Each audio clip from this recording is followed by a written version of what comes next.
किसी भी स्कूल को छेड़ने की कोशिश ना करें।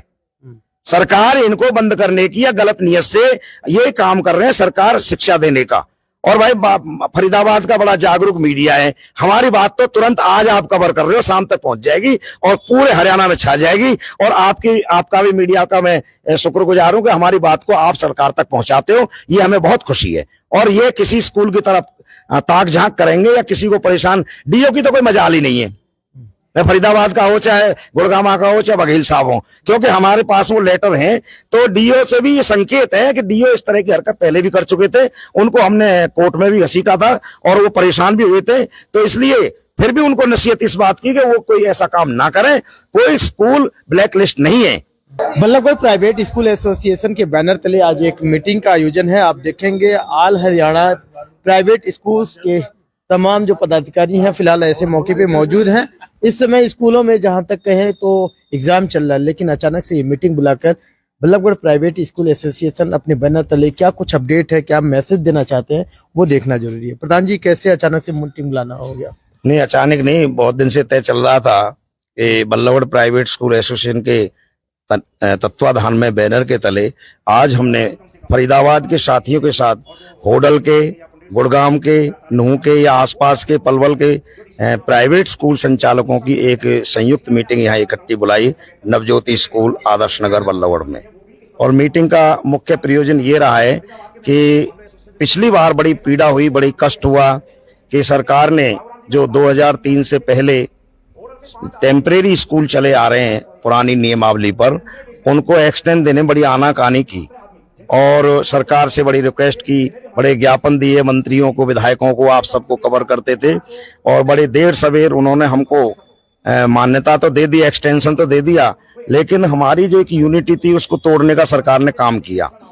लेकिन उस समय हमारी धर्म संकट ये था कि बच्चों को हमें अपीयर कराना है, तो उन्होंने हमें मान्यता तो दे दी। फिर वही दिक्कत आ रही है, बार बार सरकार के बेतुके से डायरेक्टरेट से नोटिस आ रहे हैं और उन नोटिस का जो होता है, मान लीजिए कोई स्कूल 10वीं तक का परमानेंट है, 11th और 12th उसका टेम्परेरी है, तो वहां उसको गैर मान्यता दिखाने की कोशिश करता है 11th 12th को। या मान लीजिए 8वीं तक परमानेंट है, 9th और 10th उसकी व्याख्या वो गलत करते हैं।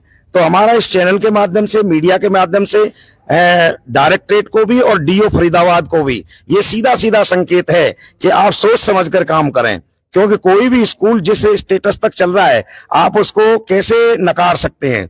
क्योंकि हम शिक्षा देने का काम करते हैं, राष्ट्र निर्माण का हम काम करते हैं, नेशन बिल्डिंग का हम काम करते हैं, और सारी पूंजी लगा करके ये लोग हमारे स्कूल संचालक बैठे हुए हैं और अच्छी शिक्षा दे रहे हैं।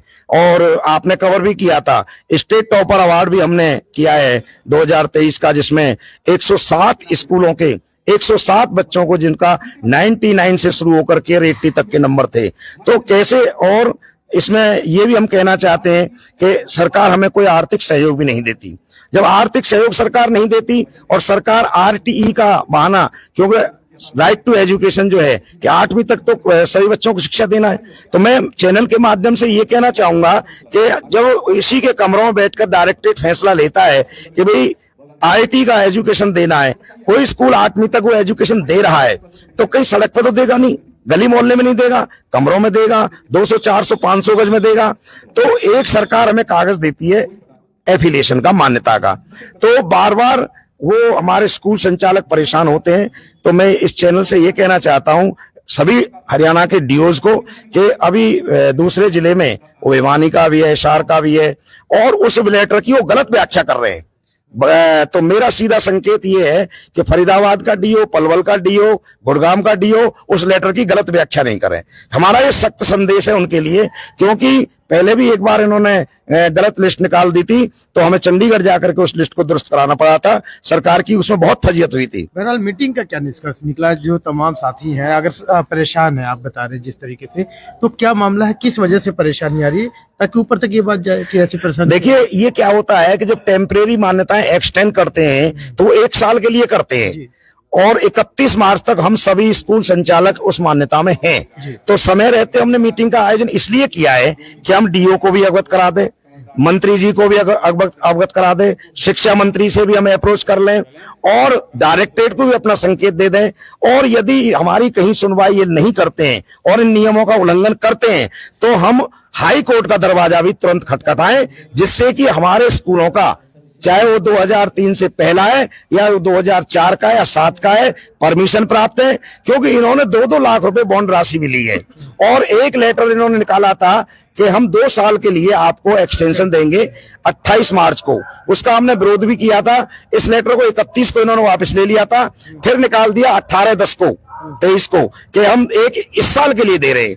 अब देखिए, जब बच्चों का भविष्य था तो उस समय इन्होंने हमारे लिए 2003 को तो बिना पैसे के एक्सटेंशन दे दिया और 2004 से 7 के बीच के जो स्कूल थे कुछ, उनसे 2-2 लाख रुपए बॉन्ड राशि ले लिया। तो आपके चैनल से मैं ये कहना चाहता हूं कि ऐसा कौन सा विश्वकर्मा है सरकार के पास कि 1 महीने या 2 महीने में, जो 20-20 साल से बिल्डिंग नहीं पहुंची, उनको जगह पूरी नहीं कर पाए, या गली मोहल्ले में जो स्कूल राष्ट्र का निर्माण का काम कर रहे हैं, तो क्या वो 2 महीने में, 1 महीने में कर लेंगे? जब हमसे 2 लाख बॉन्ड राशि दे दिया है सरकार, 2 लाख का 2 साल के लिए अपने आप कह रही है, फिर 1 साल क्यों?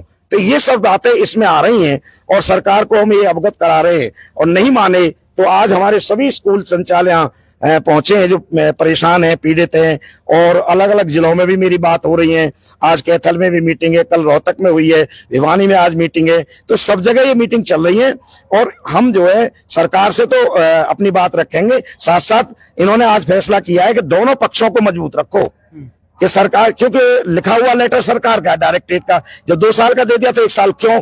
तो हम हाई कोर्ट में भी जाएंगे और अपनी बात को पुरजोर तरीके से वहां उठाएंगे। एक्सटेंशन की बात बार बार होती है, जब हर साल आपके पास ऐसे मामले आते हैं आप लोग उठाते भी रहते हैं, इसका परमानेंट सोल्यूशन क्या है? परमानेंट सरकार करना नहीं चाहती। 2014 का मैनिफेस्टो है, उसमें इन्होंने क्लियर लिखा है कि हमारी सरकार आएगी हरियाणा में तो हम आपको अस्थायी स्कूलों को, टेम्परेरी स्कूलों को एक कलम से परमानेंट कर देंगे। पीछे भी मैंने ऑल हरियाणा की 2 दिसंबर को मीटिंग ली थी विश्वकर्मा स्कूल में, वहां भी ये बात उठी थी और अपने घोषणा पत्र को सरकार मुकर जाती है। आप लोगों ने मीटिंग करी, मुलाकात करी इस मामले को लेकर? मंत्री जी को, मूलचंद शर्मा जी को हमने 4 बार ज्ञापन दिया है, नरेंद्र गुप्ता जी को हमने ज्ञापन दिया है, शिक्षा मंत्री जी को हमने ज्ञापन दिया है। पिछली बार कराए थे बात को, हाँ, बात को हाईलाइट कराए थे आप लोगों ने कि आप, हाँ बिल्कुल, हमने उनसे बोला है। तो मंत्री जी ने और नरेंद्र गुप्ता जी ने तो इतना आश्वासन दिया था कि इसको अगली मीटिंग में सरकार के सामने हम रखेंगे। तो हम उनको इतना ही अप्रोच कर सकते हैं, हम उनके साथ तो नहीं जाते, वो कितना रखते हैं क्या नहीं रखते। तो कुल मिलाकर के जनता के आदमी हैं, हमारे अपने मंत्री हैं, हमारी बात को सुनते हैं, हम फिर बात रखेंगे। तो हमारा एक ही उद्देश्य है कि जब 25 साल से अच्छा रिजल्ट दे रहे हैं तो और इनको, जैसे गेस्ट टीचरों को कर दिया, रेगुलर कर दो, दैट्स ऑल। ये पढ़ते रहेंगे, बच्चे हम पढ़ाते रहेंगे कम फीस पर, और अपने उस फीस से 10-20 लोगों को रोजगार भी दे रहे हैं। अच्छा, कितने स्कूल हैं जो इसमें अफेक्टेड हैं अभी? अगर अब तो हरियाणा में ज्यादा नहीं है, लगभग इन कैटेगरी अलग अलग बना दी है। 387 की लिस्ट एक निकाली है, 200-250 की बॉन्ड वाली निकाली है, क्योंकि लिस्टें जो किस्तों में गई है बोर्ड में। तो एफिलिएशन की जो लिस्ट आएगी बोर्ड से आएगी 31 मार्च के बाद आएगी। एक्यूरेट फिगर तो हम तब बताएंगे। लगभग 1000 के करीब स्कूल होंगे और इनको यदि एक कलम से ये दे दें तो ये झंझट सदा का खत्म हो जाए। देश दुनिया की हर लेटेस्ट खबर देखने के लिए सब्सक्राइब करें हमारे चैनल PNN को और साथ ही बेल आइकन दबाना ना भूलें।